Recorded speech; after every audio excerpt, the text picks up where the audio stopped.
Bonjour à tous et à toutes, bienvenue sur le podcast Mama Librée, un podcast qui vous inspire et vous informe sur le sujet de la naissance et vous redonne votre pouvoir, votre liberté, de la conception au postpartum.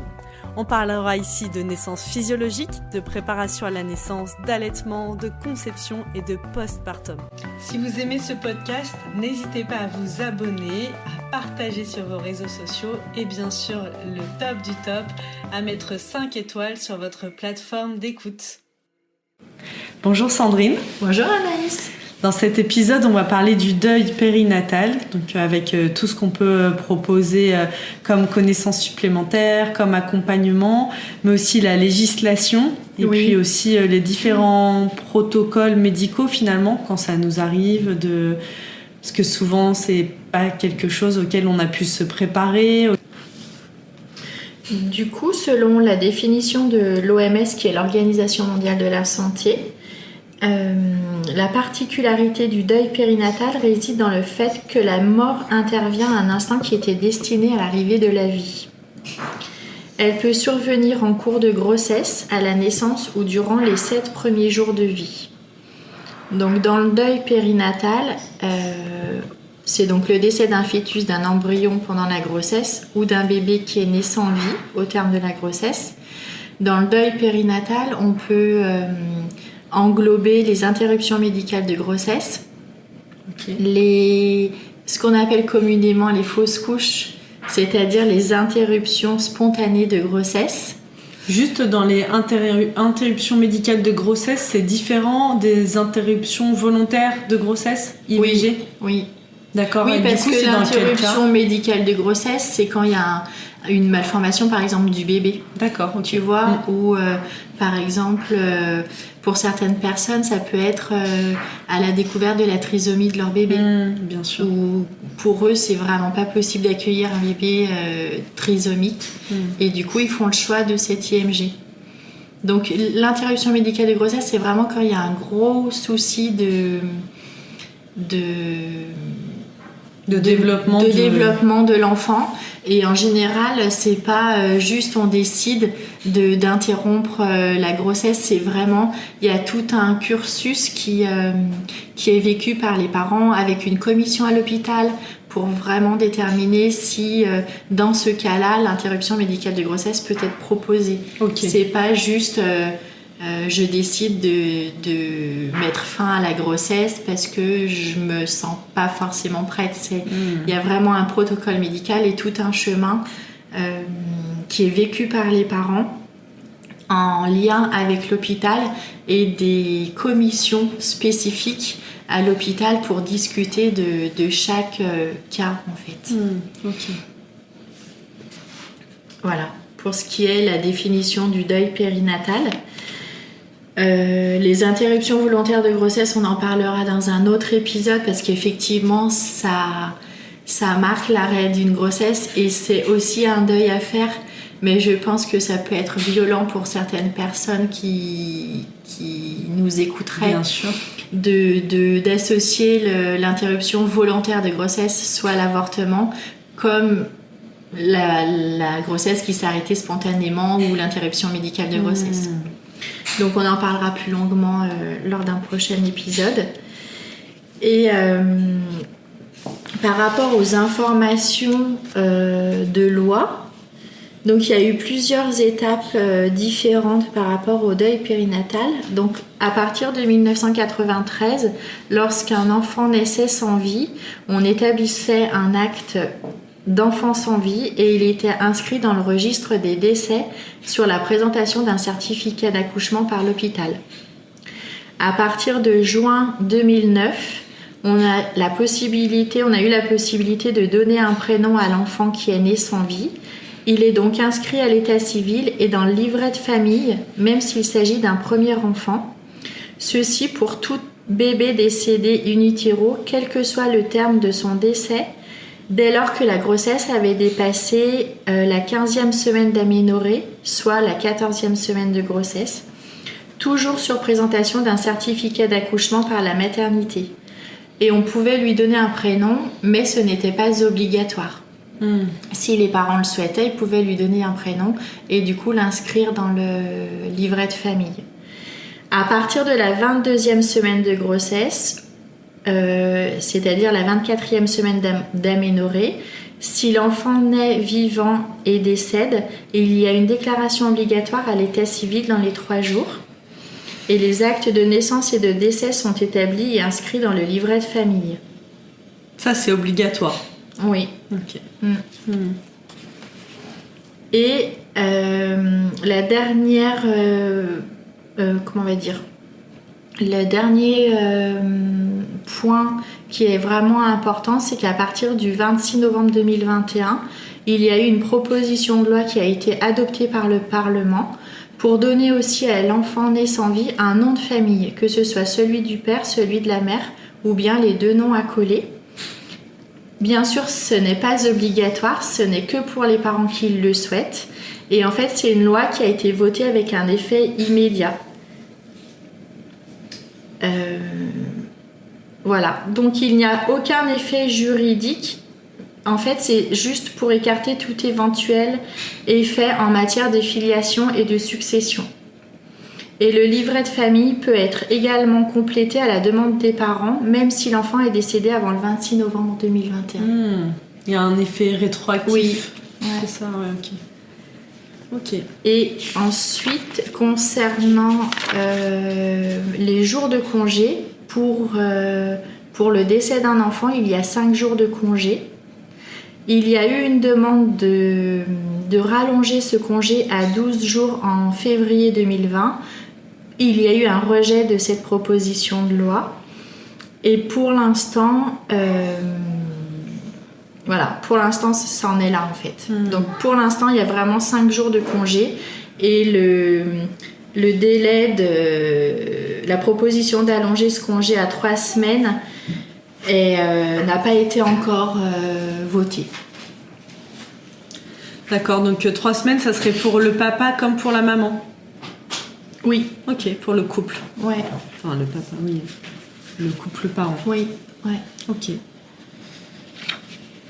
Voilà, au niveau des propositions de loi, c'est un sujet qui est vraiment...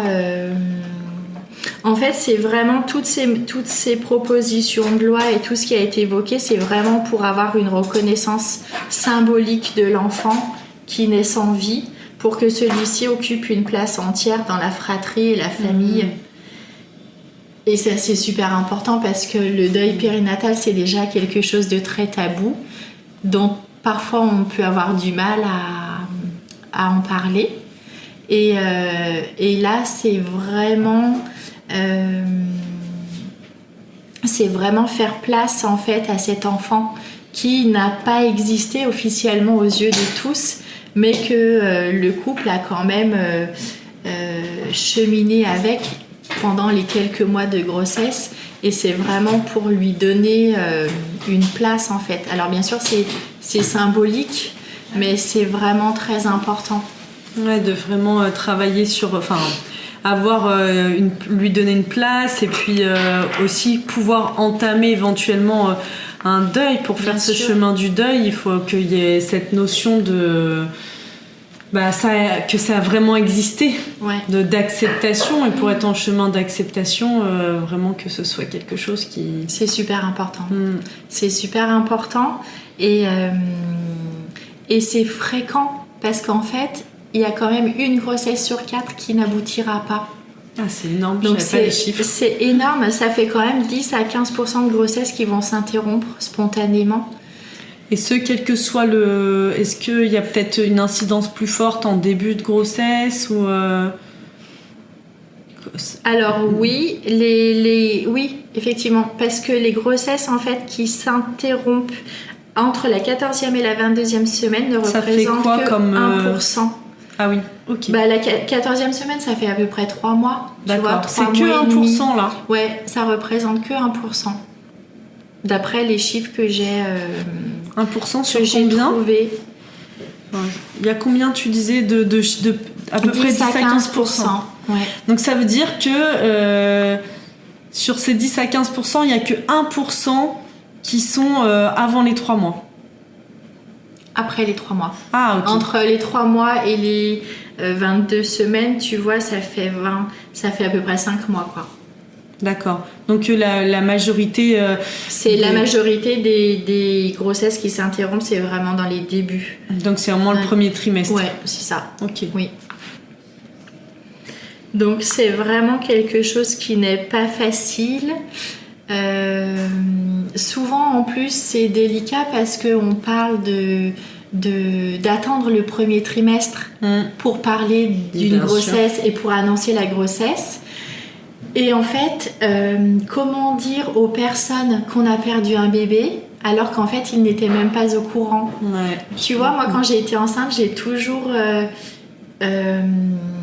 eu ce besoin de l'annoncer assez vite parce que je me disais que s'il se passait quelque chose, au moins les gens seraient autour de moi et le sauraient en fait.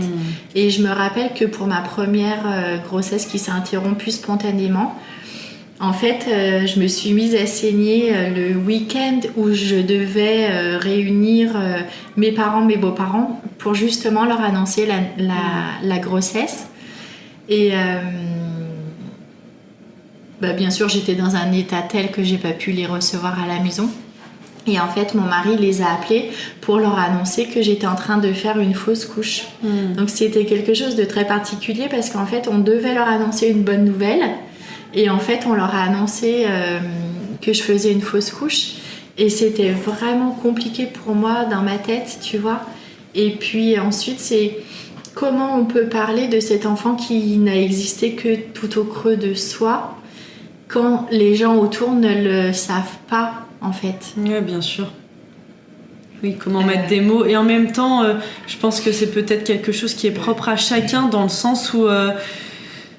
moi aussi j'étais de ton avis, je l'ai toujours dit avant et d'ailleurs on me l'a souvent fait remarquer mais c'est pas à 3 mois et tout parce que je me considérais que mon entourage proche devait être informé parce que forcément s'il se passait quelque chose j'avais envie que mon entourage soit auprès de moi pour m'aider à passer ce cap important.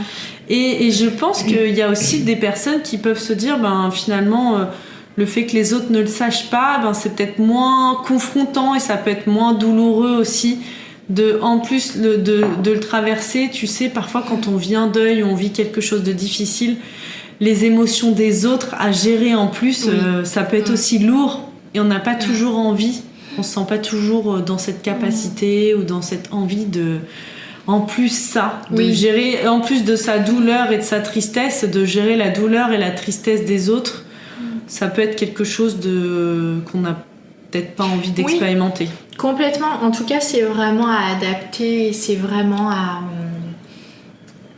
Chaque couple peut faire comme il le souhaite, en fait. Effectivement, il y en a qui vont attendre les 3 mois. Et puis, il y en a d'autres qui vont le dire tout de suite.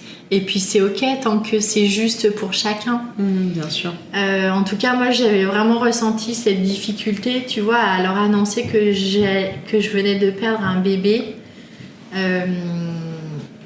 Alors que pour moi, c'était normalement synonyme de fête ce jour-là. En tout cas, ce qui est sûr, c'est que quand on est dans l'entourage d'une personne ou d'un couple qui a vécu un deuil périnatal, c'est vraiment très important ça peut être très compliqué pour l'entourage en fait parce qu'ils peuvent avoir peur de mal faire, ils peuvent avoir peur de mal dire et c'est vrai qu'il faut être très vigilant quand on a des personnes qui ont vécu un deuil périnatal parce que souvent on entend des petites phrases du style c'est bon, tu en auras d'autres ou tu en as déjà et ils vont bien. T'es jeune, en bonne santé, il n'y a pas de raison que tu n'en aies pas d'autres. C'est moins grave que si tu avais perdu un enfant qui a déjà vécu. Mais en fait, toutes ces petites phrases-là, ça peut être vraiment violent quand on les reçoit, quand on est en train de vivre un deuil périnatal. Moi, je me souviens que la première fausse couche que j'ai faite, je me suis recroquevillée sur moi pendant 1 semaine, en fait. Et je voulais voir personne, et je voulais parler à personne. Tu vois, c'est ce que tu disais, Anaïs, tout à l'heure.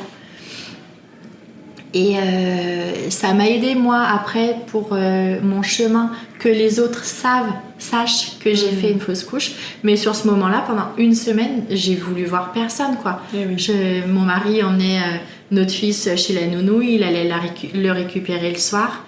Moi, la journée, je restais recroquevillée sur moi-même, dans ma tristesse, dans mon mal-être, dans ce corps tout vide. Et au bout d'une semaine, ça a été, mais j'ai eu besoin de cette semaine-là pour vraiment traverser ce deuil. Et toutes ces petites phrases, oui, tu en auras d'autres, t'es en forme, c'est sûrement que si tu l'as perdu, c'est sûrement qu'il avait une malformation ou une anomalie. Bien sûr, mais en tout cas, sur le moment, ça nous réconforte pas, quoi. Bien sûr. Est-ce que toi, à l'inverse, il y a des phrases, des petites choses qui t'ont aidé, déjà, t'avais un aîné. Oui. Ça, je pense que c'est quelque chose, finalement, où ça peut nous aider dans le sens où on se dit, bon, bah là, il n'y a pas le choix, quoi. Faut que je me relève.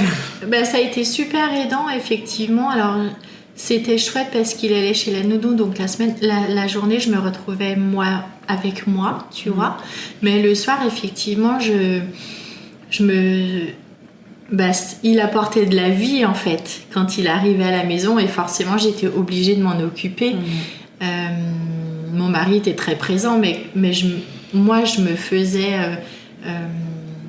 c'était chouette pour moi de le retrouver, effectivement, tu vois, de partager ces moments-là. En plus, on avait un lien vraiment très fort tous les deux. Et c'était vraiment important pour moi, effectivement, de le retrouver, de partager des moments, de m'en occuper, de sentir que la vie était là malgré tout. Ce qui m'a aussi beaucoup rassurée, c'est toutes les phrases que ma gynécologue m'avait dites. C'est une gynécologue, bon, je suis plus forcément toujours en phase avec elle actuellement, parce que je pense que j'ai évolué, mais en tout cas à l'époque ça m'avait été son soutien m'avait été d'une grande aide, parce que elle m'avait vraiment expliqué tout ce qui allait se passer dans mon corps.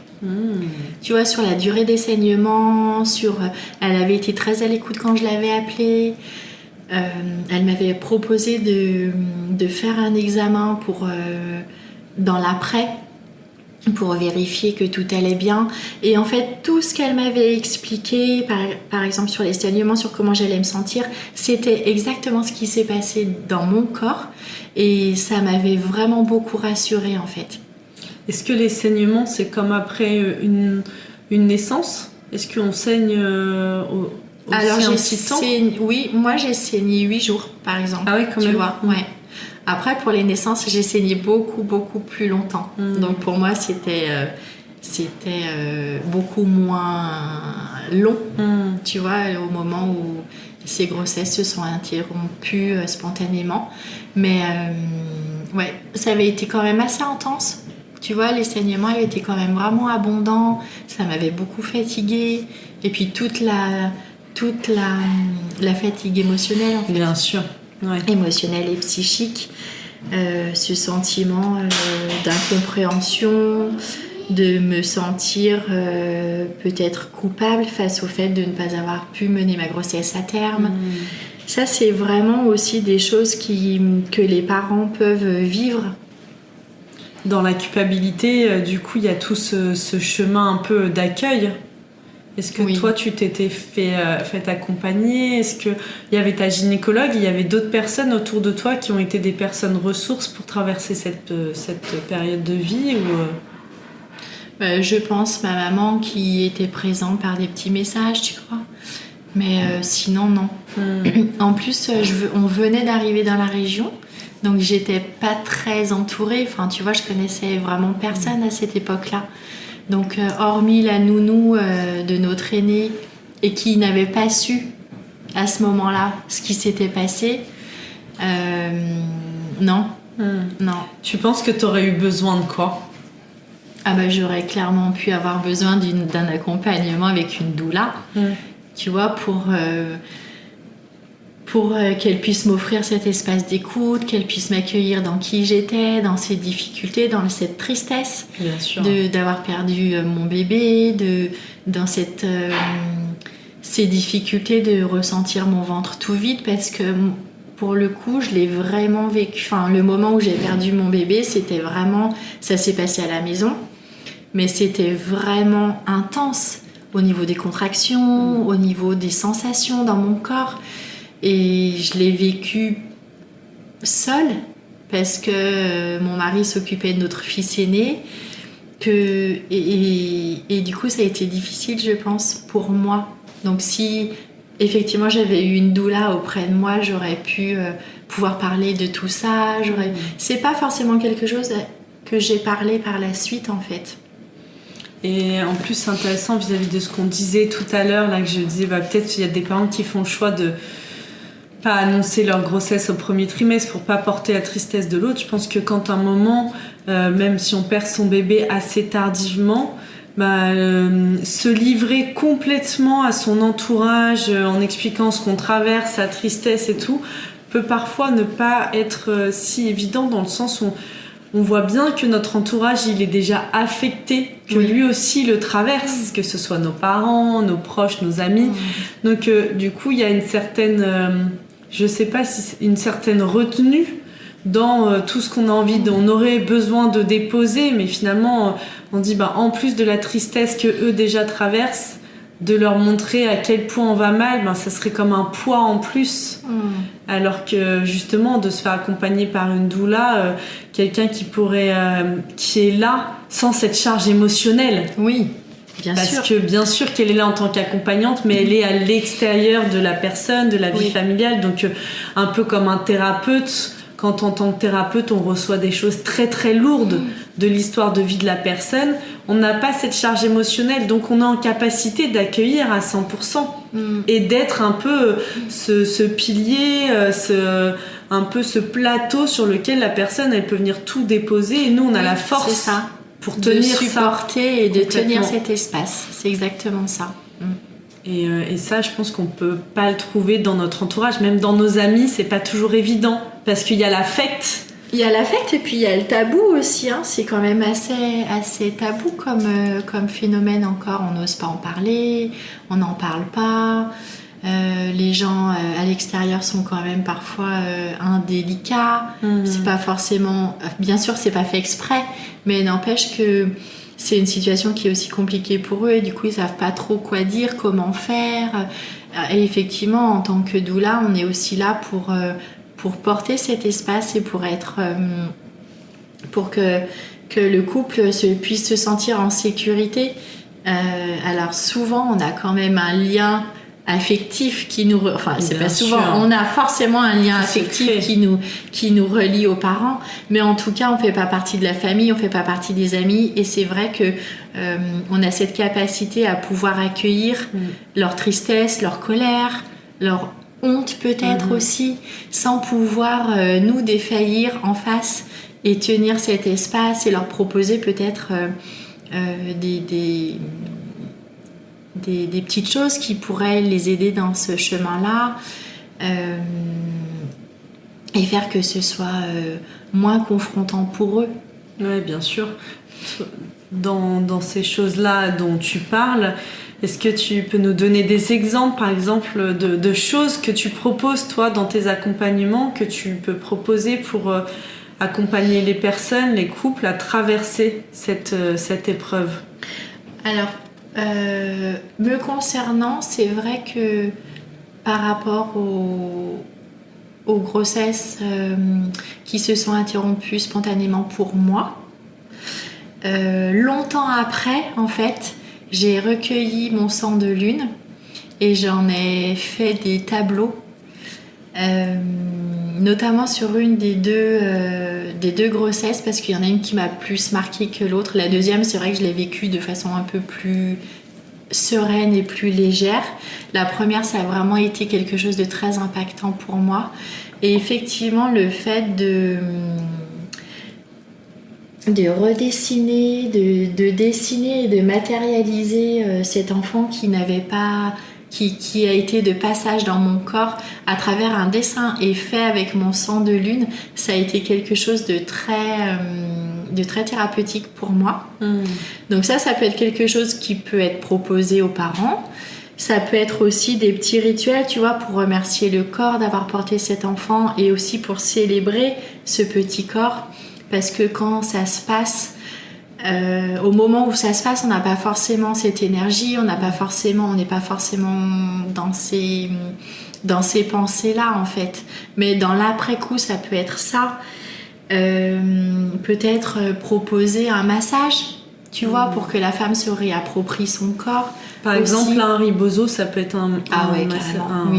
Oui. Un soin rebozo, ça peut être vraiment quelque chose de très très fort.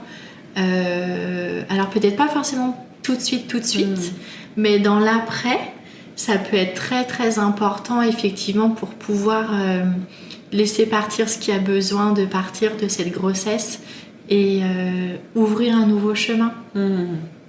Ça peut être aussi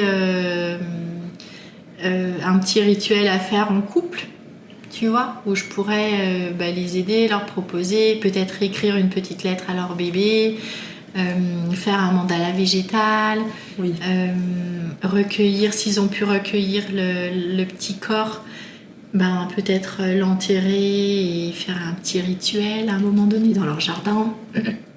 Ça peut être des petites choses comme ça. En tout cas, le travail de deuil peut être vraiment long et douloureux.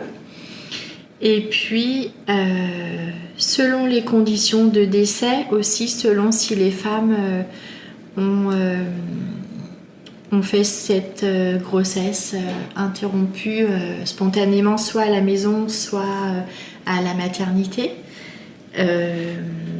Souvent aussi, quand le fœtus est beaucoup plus grand, il peut y avoir le recueil du fœtus, l'habiller et le voir. Parfois à l'hôpital, les femmes n'ont pas forcément envie de le voir, mais je pense que ça peut faire partie du chemin de deuil en fait, et le fait de le voir, ça peut vraiment le rendre concret et faire que ce soit après plus facile. Et oui, parce qu'il y a une phase de déni qui peut être augmentée par le fait de ne pas le voir peut-être. Oui. Donc lui donner un prénom. Selon les conditions dans lesquelles le décès est survenu, il peut y avoir une autopsie. Il peut y avoir des obsèques à préparer. On peut aussi, il y a une association qui s'appelle Souvenange qui a des antennes vraiment de partout en France. Il y en a une à Grenoble. Et en fait, c'est des photographes qui viennent à la maternité pour prendre des photos du bébé, du fœtus. Et du coup, ça peut être aussi quelque chose qui est... Alors, ça dépend des parents. Il y a des parents qui peuvent le vivre très bien sur le moment et qui ont besoin de ça. Il y a des parents qui n'ont pas forcément envie. Mais c'est ce qu'on disait tout à l'heure dans le fait de rendre cet enfant concret, je ne sais pas si on peut dire ça comme ça, de l'inscrire aussi dans le livret de famille, de l'inscrire, tu vois, sur les photos de famille. Ça peut être quelque chose d'important pour les parents. Et effectivement, ces photographes sont toujours sont formés. Donc, ils viennent avec toute leur délicatesse et leur savoir-faire pour proposer des photos de famille, des photos de ce petit embryon ou fœtus qui est décédé. Et ça peut être un rituel important. Il y a un compte que j'aime beaucoup sur les réseaux, là, sur Instagram, qui s'appelle Les Poissons-Chats. J'adore, en fait, l'idée, c'est vraiment une sensibilisation au deuil périnatal. Et les Poissons-Chats, en fait, c'est des petits galets qu'on va venir colorier, dessiner. Et chaque petit galet vient représenter un poisson-chat. C'est cette petite âme, en fait, qui n'est pas restée. Donc, ces petits bébés qu'on va venir dessiner, et puis il y a des gens qui les mettent dans certains endroits de la nature, qui les font voyager avec eux, qui les prennent en photo. Génial. Il y a tout plein de choses autour de ça et je trouve ça très beau justement pour transcender de cette notion de ça a existé, à un moment on le matérialise. Voilà, ça peut être discret, tu vois, ce petit galet qu'on a mis, on a peint par exemple et qui est dans un endroit où de temps en temps, tiens, on l'aperçoit comme un petit clin d'œil, quoi. Un petit signe. Ouais, complètement. Oui, il peut y avoir aussi des empreintes de pieds et de mains qui peuvent être faites. En tout cas, c'est vraiment important de de prendre soin de ce moment-là, d'apporter de la lumière, d'apporter de la douceur, de pouvoir accompagner les parents, tu vois, dans quelque chose, de les reconnaître dans leur douleur, de les reconnaître en tant que parents, surtout si c'est le premier. Bien sûr. Parce que si c'est le premier, ça veut dire qu'ils n'en ont pas d'autres avant et qu'ils n'ont pas été reconnus comme parents. Et ça peut être violent aussi vraiment pour les couples de se dire, bah en fait, j'ai été enceinte, le bébé est décédé, il n'est plus là et on ne nous reconnaît pas comme famille, comme couple ayant eu un enfant parce que ce bébé n'est plus là. Et ça peut être plein de petites choses effectivement qui peuvent les reconnaître dans leur maternité, même si cette maternité n'a pas abouti. En tout cas, c'est leur chemin et c'est le début de leur chemin sur la maternité. Oui, bien sûr. Et ça, c'est super important vraiment d'être vigilant à ça. En tout cas, c'est sûr qu'il ne faut pas rester seul face à ce deuil. Il faut essayer de vraiment s'entourer. Il y a plein d'associations, de forums, de groupes qui existent. Il y a des aides aussi psychologiques et juridiques. Dans les grandes associations, il y a l'AGAPA qui propose, il y a environ 20 antennes en France.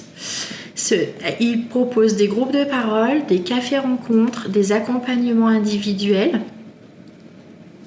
Ils proposent même de la formation aussi pour pouvoir se former et soutenir les couples endeuillés. C'est génial ça. Ouais. Dans les formations, il y a l'association Couleur Plume Formation. Là, ce sont 2 doulas qui ont créé cette formation et c'est pour accompagner la fin de vie et le deuil. Et elles font vraiment un boulot mais formidable. Enfin, moi, je les aime beaucoup, ces 2 femmes. C'est, comment elles s'appellent ? Julie et Clémentine.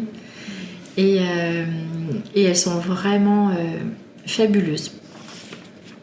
Il y a aussi l'association SPAMA, SPAMA, qui propose un soutien en ligne téléphonique, des cafés-rencontres, des accompagnements individuels, des documents pour soutenir la fratrie. Ils ont un forum en ligne. Il y a aussi la Fédération Naître et Vivre qui propose un soutien aux parents, qui propose de la recherche médicale par rapport à la mort subite du nouveau-né. Et puis, il y a Une fleur, une vie, qui là, c'est une association qui a... En fait, c'est Une fleur, une vie, c'est la création d'un immense bouquet en hommage au bébé. Et chaque année, je crois que c'est début mai, chaque année, il y a un regroupement à Paris où chacun vient avec une fleur et il constitue un énorme bouquet. Trop beau. Et ça, c'est Elisabeth Martineau qui en est à l'origine. C'est vraiment... le signe de... Enfin, tu vois, c'est placé sous le signe de la rencontre et de la création artistique. Franchement, c'est vraiment fabuleux. C'est bientôt en plus. Oui, c'est bientôt en plus. Sur les réseaux sociaux, vous pouvez vraiment retrouver la page Une fleur, une vie. Et puis, il y a le podcast, Luna Podcast, qui est là plutôt pour... c'est un podcast qui est spécialisé dans le deuil périnatal. Ok. Et le film Et je choisis de vivre, qui a été réalisé par Nance Thomaset et Damien Boyer. Nance Thomaset, tu sais, il a fait l'émission Nu et culotté. Ah oui, oui, oui. J'adore cette Moi aussi, j'adore. En fait, je l'avais... c'est après que j'ai découvert l'émission Nu et culotté. Et je l'avais vue quand ils ont fait une conférence sur Lyon pour parler de leur film Et je choisis de vivre. Et je l'avais trouvé... d'ailleurs, ils étaient tous les deux, Nance Thomaset et Damien. Et je les avais trouvés mais juste fabuleux, quoi, dans leur façon de présenter, dans leur façon d'être. Tout ce qu'ils ont pu dire, ça résonnait en moi. C'était vraiment... j'en ai un super souvenir, tu vois. C'était quelque chose de triste, hein, parce que dans ce film, c'est l'histoire d'Amande qui perd son petit garçon qui se prénomme Gaspard quand il a 1 an. Et c'est tout le chemin, elle explique comment tout le chemin qu'elle a suivi après en fait. Et donc ça pouvait être, ça aurait pu être triste, mais ça l'était, mais il y avait tellement de lumière autour d'eux dans leur façon d'exprimer, dans leur façon de parler, de présenter ce projet. Oh, moi j'ai été vraiment touchée par leur sensibilité et leur façon d'être. Et puis ils sont aussi, Damien Boyer, c'est le cofondateur de l'association Mieux Traverser le Deuil. Ok. Ils ont une page sur Facebook et puis il y a plusieurs... Ils proposent des événements, ils proposent des lives avec des spécialistes, des professionnels et c'est vraiment très riche. Donc c'est le deuil en général, c'est pas que le deuil périnatal. Pas que, non. Ok, très intéressant. Et puis on n'a pas parlé, Anaïs, des protocoles médicaux. Oui. Par rapport aux grossesses qui s'interrompent de façon spontanée. Donc en fait, il y a deux possibilités. Quand la grossesse, elle est très avancée, il y a un protocole hospitalier. Et en fait, il y a deux possibilités. Quand la femme saigne beaucoup et que l'embryon est naturellement né du corps de la femme, souvent, après, il y a des bilans sanguins, hormonaux, il y a des échographies pour vérifier que le placenta a bien été expulsé en entier, qu'il ne reste rien dans l'utérus. Et s'il y a des petits bouts, alors il faut procéder à un curetage. Ok. Donc le curetage, en fait, c'est une opération qui est faite pour extraire des bouts de membrane du placenta, soit l'embryon, parce que parfois... la grossesse s'est interrompue, mais le bébé ne naît pas. Donc, on ne peut pas rester indéfiniment avec ce fœtus à l'intérieur de soi. Et le curetage se fait soit sous péridurale, soit sous anesthésie générale. Ok. C'est une opération qui est assez douloureuse et ça peut provoquer des petits saignements après pendant plusieurs jours. Et puis quand il y a aussi la possibilité que la grossesse s'est arrêtée, effectivement, mais que l'embryon est retenu dans le corps, c'est ce que je disais. Et il y a donc la possibilité du curetage. Il y a aussi parfois des femmes qui font le choix de se faire accompagner par des plantes pour pouvoir aider le fœtus à partir. Et là, souvent, c'est des plantes qui sont très spécifiques comme la sauge, la matricaire, l'alchimie, la lavande. C'est sûr que la sauge est très puissante pour ça. Oui. Et là, dans ce cas-là, c'est important de pouvoir se faire aider, par exemple, par une herboriste qui connaît vraiment les usages et les propriétés de chaque plante. Et ne pas le faire seul, quoi. Enfin, sauf si vous avez une connaissance extrême des plantes, mais je pense que là, c'est important de pouvoir se faire accompagner par peut-être les naturopathes. Oui, les naturopathes. C'est ce que j'étais en train de penser. Vous pouvez accompagner, Anaïs. Bien sûr. Donc ça, c'est vraiment... À voir quelle préparation et la posologie surtout pour que ça soit efficace. Et la galénique, donc sous quelle forme on va prendre la plante. Est-ce qu'en forme sèche, en forme aqueuse, en sirop? Il y a tout un... Bien sûr, ça se prépare et puis voir aussi l'accompagnement. Quand tu dis ne pas le faire seul, moi je pense aussi à... Si on fait le choix de cette méthode, d'être pas toute seule chez soi, quoi, qu'il y ait son conjoint à ses côtés, au cas où, pour quand même pouvoir se rendre à l'hôpital rapidement si c'est nécessaire, tout ça. Et ça, c'est donc, y a aussi les médicaments, non ? Donc là, on parlait de l'aspiration. Oui, alors les médicaments, c'est plutôt pour... C'est peut-être plutôt dans la grossesse. C'est peut-être plutôt quand tu veux interrompre une grossesse. Non, justement, quand t'as des interruptions de grossesse et qu'il y a par exemple tu vois le bébé, il part pas tout seul. Tu peux t'as le choix en fait. Soit tu peux te rendre à l'hôpital, on te donne un médicament pour évacuer, Et tu le fais à l'hôpital, mais tu peux aussi le faire seul chez toi. D'accord. Ouais. Ça dépend où t'en es dans l'avancée de la grossesse, mais en début de grossesse, c'est quelque chose qui se pratique. D'accord. De cette façon-là. Voilà. Et puis sinon, au niveau des livres,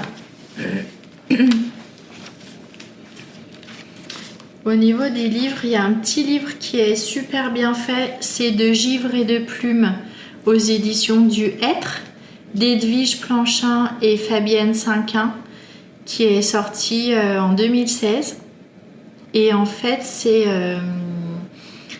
un livre qui a été dont les droits d'auteur sont liés à l'association Cali. C'est pour soutenir les personnes touchées par le deuil d'un bébé ou d'un jeune enfant. Ok. Il est super, vraiment très bien fait ce livre avec des couleurs associées au deuil périnatal. Et il est vraiment chouette. Il est poétique, tu vois. Les dessins sont très doux malgré les couleurs un petit peu froides qui peuvent être liées à cette association, voilà, de tristesse, de froid dans le corps, à la suite de la perte d'un bébé. Ça fait un peu histoire pour enfants. Oui. Donc, c'est intéressant aussi pour la fratrie et de pouvoir en parler, poser le sujet. Complètement. Complètement. Et puis il y a Elisabeth Martineau qui a écrit un livre qui s'appelle Surmonter la mort de l'enfant attendu. Dialogue autour d'un deuil périnatal. Ok. Et là, c'est les éditions Chroniques Sociales. Surmonter la mort, ok. Il est paru en 2011. Super. Merci beaucoup pour toutes ces informations sur ce sujet. Comme tu dis, t'avais dit combien de femmes sur une grossesse sur combien? Une grossesse sur 4. Ouais, c'est quand même énorme. Je pensais pas que c'était si important. C'est quelque chose. Comme c'est quelque chose de tabou, en fait, on n'en parle pas beaucoup. Et donc, on le sait pas. Je pense qu'il y a aussi toutes ces grossesses qui commencent à prendre corps. Enfin, tu vois, où il y a la rencontre entre les deux cellules, mais qui n'aboutissent pas, qui ne vont pas plus loin. Ou quand les femmes trouvent que par exemple elles ont un petit retard de règles et puis finalement elles ont leurs règles et finalement elles trouvent que par exemple c'est plus abondant que d'habitude ou qu'elles se sentent plus fatiguées, tu vois, c'est toutes ces petites je pense qu'il y a aussi beaucoup de fausses couches qui sont vécues comme ça, mais comme ça n'a pas été reconnu comme ayant été un début de grossesse, on n'en parle pas non plus. Bien sûr. Et c'est vrai que c'est difficile d'en parler. Donc après, au niveau des statistiques, ça peut-être que c'est biaisé encore. Biaisé aussi, en fait. Merci beaucoup, Sandrine. Merci à toi, Anaïs. À très bientôt. À très bientôt.